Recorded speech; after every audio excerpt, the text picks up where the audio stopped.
আমরা আজকে চলে আসছি হচ্ছে বিমান বাহিনী জাদুঘর। আজকে ছুটির দিন, অনেকেই আসছে, অনেক মানুষের ভিড়। জান্নাতুল প্রায় সেই দোলনাতে দোল খাওয়া শুরু করছে। সাথে ইয়ানুরা আসছে। এই দুই ভাই বোন, আমি যতক্ষণ বাসায় থাকি মানে অবসর সময়টুকু দোকানে যাওয়ার আগে বা পরে আসি, মানে আমার পিস তো এই দুইজনের একজনও ছাড়ে না।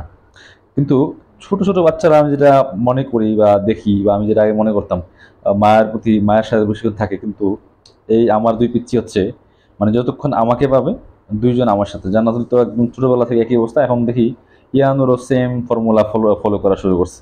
এই যে আজকে আসছি ঘুরতে, দুইজনকে একটু কিছু সময়ের জন্য ওর মার কাছে দিতে পারলাম না। ইয়ানুরকে দিচ্ছি, সে কান্নাকাটি। ইয়ানুরকে রাইখা আমি একটু জান্নাতকে নিয়ে হাঁটতেছিলাম, একটা দোলনাতে উঠাইছিলাম। সে তো মানে ওর আম্মু বলতেছে ও রাখতে পারতেছি না। এই হচ্ছে বিষয়। আসলে এটা আমার কাছে ভালো লাগে, কিন্তু বাইরে গেলে দুজনকে একসাথে রাখাটা একটু কষ্টকর হয়ে যায়, কারণ যেহেতু ওরা অনেক ছোট।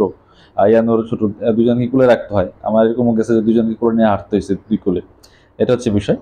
তো বাচ্চারা আসলে ঘুরতে এসে অনেক খুশি। মাঝে মাঝে আসলে সময় পাওয়া যায় না, সময়ের জন্য আর রাস্তায় যানজট, বের হওয়াটা মুশকিল। বাট বাচ্চারা বাইরে আসলে অনেক খুশি হয়, কারণ ঢাকা শহরে তো এরকম মানে খোলামেলা জায়গা কম। আজকে আসলাম, ভালোই। আহ, অনেক মানুষ আসছে। এটা মোটামুটি একটু ঘুরে দেখার মতো জায়গা, ভালোই লাগে। আমি আরেকবার গেছিলাম তখন।